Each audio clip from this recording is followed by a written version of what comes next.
Hi everyone, welcome to the next episode of the Bay Street Capital Holdings podcast titled How'd You Do It and Why Should I Care? This series aims to highlight women doing amazing work in various industries. So today we are so lucky to be joined by Annie Sayers, who is owner at Mirrorview Marketing. Hi Annie, lovely to meet you. Hey, Laila, thanks for having me on. I'm excited to be here.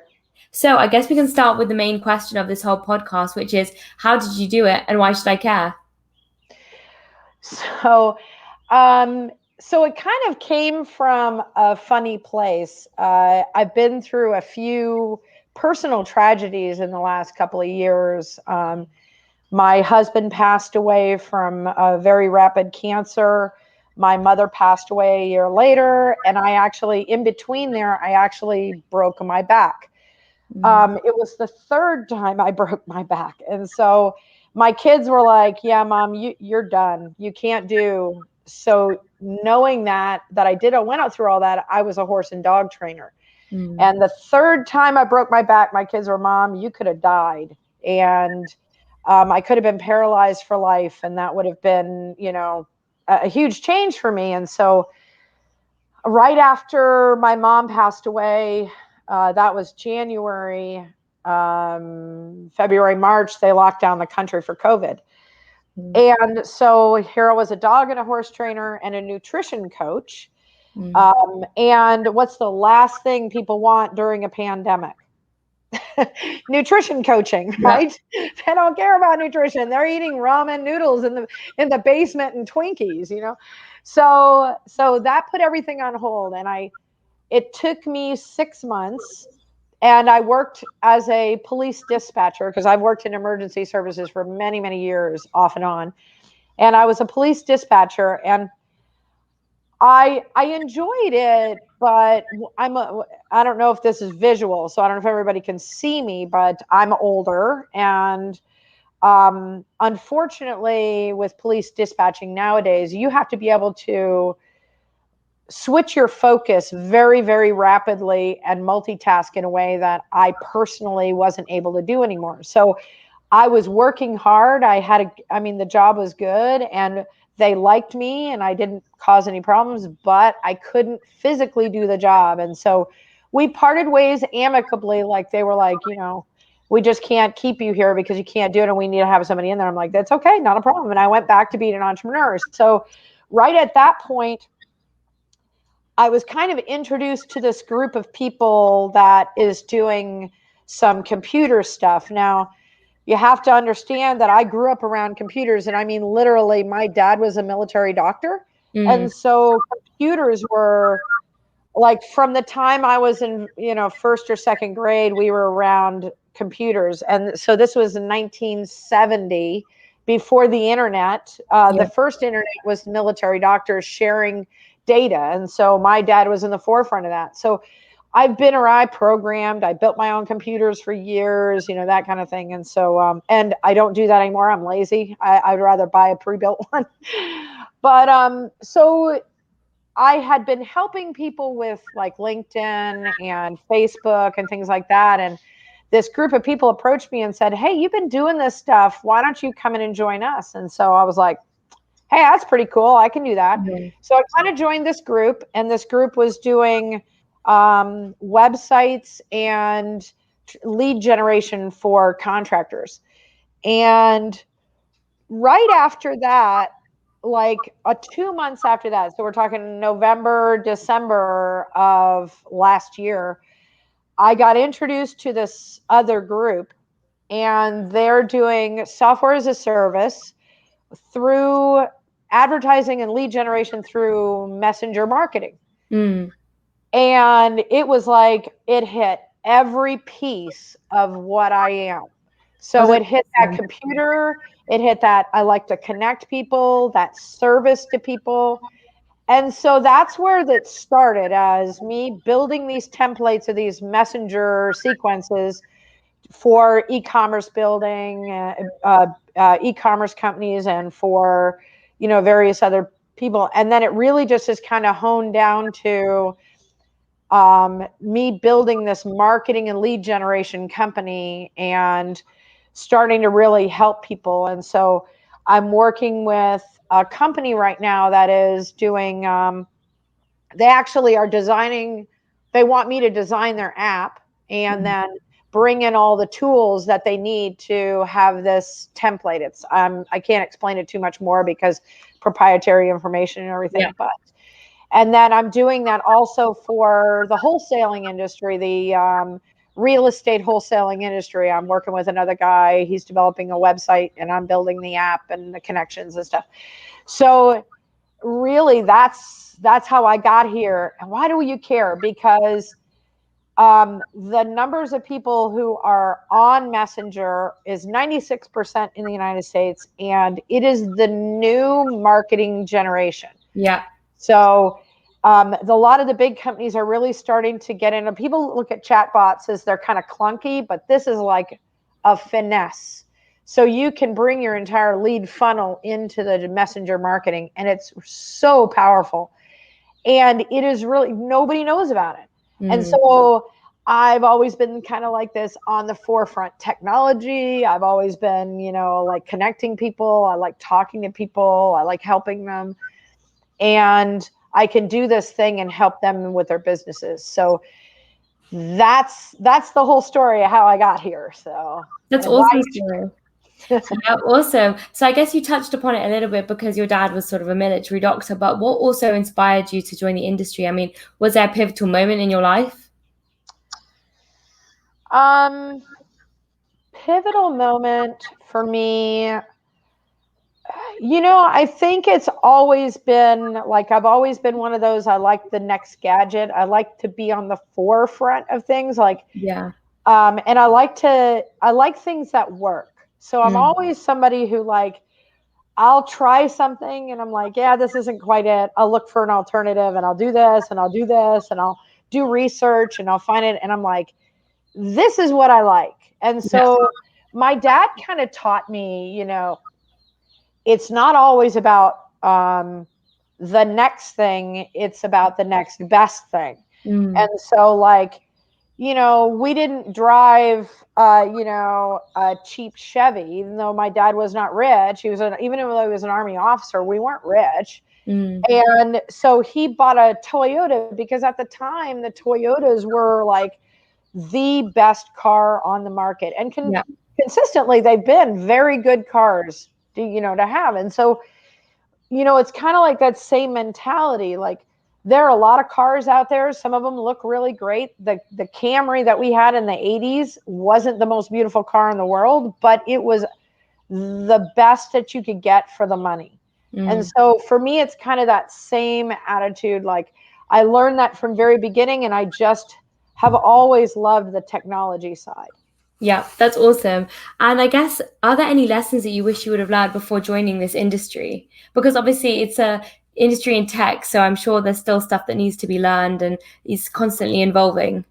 Yeah. And so when I got involved with that first group, so there's a couple of things that I've learned over the years with my business, and even more recently with this tech thing, which is, one is, the iteration that you're in now is not ever the final iteration.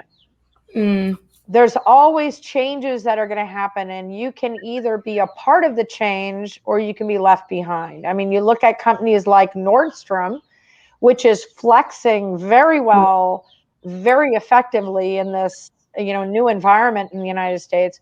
And then you look at companies like Kohl's, or some of these other big big industries that are going out of business because they can't change direction enough to stay up with what is going on. And that, everybody's like, oh, COVID and the pandemic and everything, but change is inevitable. And so if you can't have a plan or have an idea of what you're going to do when the change comes, then you're going to have a problem and fail. And when I got involved with that original company, with that original group, they were the trainer wasn't great, and so you weren't getting what you needed to understand how to plan and flex for the next thing. Yeah. So the secondary group that I got into, the training was phenomenal. The help was phenomenal. It was worth every penny that I paid to train with them. And it changed the way I look at things in a broader sense. So sometimes it takes a couple of tries to get the right answer. I think that's the second thing. You know, the one of the things that makes America so amazing and so phenomenal is that nowhere else can you try and fail like you can in this country. Yeah. You know? And that's not a bad thing. Everybody thinks a failure is a bad thing, but you know, it's like Thomas Edison said, you know, there's 10,000 ways not to make a light bulb, right? But it took 10,000 tries before he got the right one. And so you like, don't be afraid to fail. Now, like if you run out of money, that's a whole nother thing, you know, but don't be afraid to look at that goal and say, okay, what is my next action that I have to do? Okay, well, it's not that one, then I got to do something else. You know, what is the next thing I have to do to be successful with this? No, that's very interesting. And I guess my next question would be, following on from that, what would be some advice you would give to somebody who is wanting to join the marketing industry? That's a good question. It actually brings me back to that original, the two groups, the first one, then the second one. When I joined that first group, it was about being a technician. So marketing is, you know, there's a lot of tools, a lot of things you do. So in the marketing world, there's this first idea that it's like, okay, here's how you do this thing. Okay, so you do this thing and then you do this thing. But when I got into the second group, they were more like, actually, it goes back to me also being a paramedic. When you're an EMT, you are basically the boo-boo bus. You know, somebody, you know, they cut their arm, they break their leg, then you go in the ambulance. And an EMT has a very narrow, very specific set of skills. When you're a paramedic in school, they teach you always ask why, and you're the last person. So it's like, you know, that whole the buck stops here. You know, as a paramedic, the buck stops with you. You're in charge, and you are the highest trained medical personnel there. Yeah. So if you're, you know, somebody stopped breathing, you got to figure out why they stopped breathing. If they're having a heart attack or their heart isn't working, you got to figure out why their heart isn't working. Yeah. And so when you look at that in the marketing sphere, it's like, as a marketing agency, it stops being about cookie cuttering, do this thing, and it has to be about, you have to understand the overall process at a 10,000 foot level and say, okay, why is this not working? Why is this working? And you look at analytics, you look at the tools, you look at all of that. So I think the most important thing to learn from that is, it's not about being a jobber. There's a really good book called E-Myth Revisited. Yeah. And E-Myth Revisited talks about this. It's not about being the technician or the manager. It's about being the CEO and seeing all the pieces that you need to have, and understanding what piece of it that you're going to work on and that you're going to use with your agency.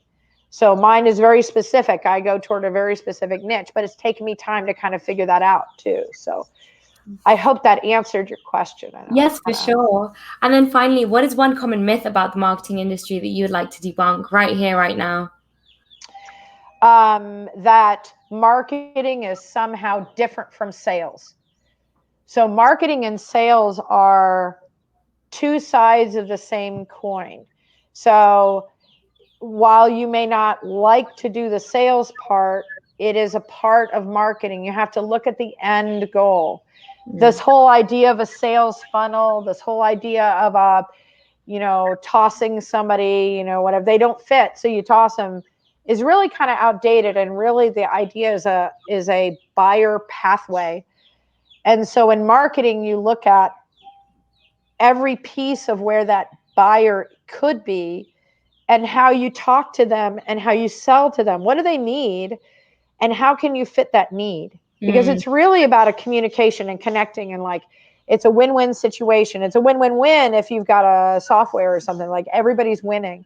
And so that's your goal you need to look at, and not look at it as a funnel where it's like, well, we have, 10,000 people up here and only 5 here. No, you still have 10,000, but they're not all in the same place.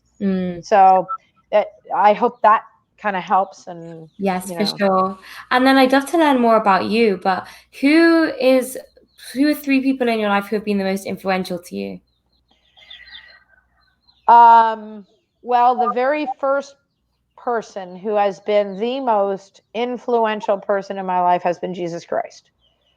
I would not be who I am or where I'm at if it weren't for God's consistent love in my life and keeping me from, going crazy, or, whatever the million other choices that I had if I hadn't been Christian. And I had a very difficult upbringing. I think, people, like, I was traumatized as a child very badly, over a number of years. And I think people look at that like they use that to define themselves. And I think one of the things that God has done for me is he has helped me understand that you're never alone. There's always somebody else who is going through something just as bad, if not worse. And so if you're able to reach out and help them, then that's your purpose in life. And so that's the first person. My dad was a huge influence in my early years. He gave me integrity and honesty and kindness. And he was a military guy. He came out of the Vietnam era, so he had a hard time with communication. But I knew he loved me. I always knew he loved me. And that discipline, that all those things that I talked about, that was another really important part of who I am, and that service to others. He was always about serving others. And so that's always been a kind of a foundational piece for me. And then because of the trauma I suffered in my early life, I was very angry coming until I was in my early 20s. And I went through a divorce, and, it was very difficult. And the third person who helped me, it happened to be a guy, but the third person who made a drastic change was my husband. And unfortunately, he passed away 2 years ago. And he was the one who taught me to love, who loved me for who I was. He didn't ask he didn't demand anything from me. And so when my kids have problems, or when I have a problem, I always think of like he wasn't Jesus. He wasn't perfect, but he had a standard that I knew, like, my daughter is going through some issues right now. And I said to her, would you allow anybody else to treat you any different than the way your dad treated you? He didn't always make the best decisions, but he was like, he did it always out of love. And so everybody knew that he had their best interests at heart. Yeah. And he was kind, and he was very he was shy, but he was military, so he couldn't be shy. And so he was a ponderer. I always called him a ponderer. And so when I talk to people, I always think of, he was my other half. And so how would he have helped someone in a way that I don't normally do that? I'm very, outgoing and to the point. And it's usually why I like software, because, I don't argue with software. And it doesn't get its feelings hurt. Yeah, for sure. And then finally, to round off our conversation, is there any advice that you wish you gave yourself at any point in your life? There's a lot of advice. Yeah, a lot. If I could talk to myself, I think the biggest thing is don't be angry. I suffered, and anger and forgiveness and all those things are about how you view things. They're not about how. It's like if you wronged me and I'm angry about it, it's only hurting me. You don't know about it. Yeah. So anger and frustration and all those things, they affect you much more than they affect the other person. It'll like, leak off of you. So it affects your relationship with other people, but really you're doing more damage if you're angry or you're frustrated or you're, whatever. And so those negative emotions, they're going to be there, but there's always the other side of that negative emotion. The trauma I experienced, I was so angry. And I was angry because life wasn't fair, because I was hurt and nobody was listening. But there are people who listen. And I was angry, but I didn't need to be, And so I think that's the hardest, the best advice I could give to somebody is that if you're depressed and you can't help yourself, then go get help. If you're angry and you need to talk to somebody about it so that you can get it out of your system, because it's not for you. It's just going to eat you up. And, so. Very important life advice, and can definitely be at any stage in your life. But thank you so much, Annie, for talking to me today. It was lovely to hear more about your story and also more about your company too. Thank you very much. I appreciate it. Thank you. Bye.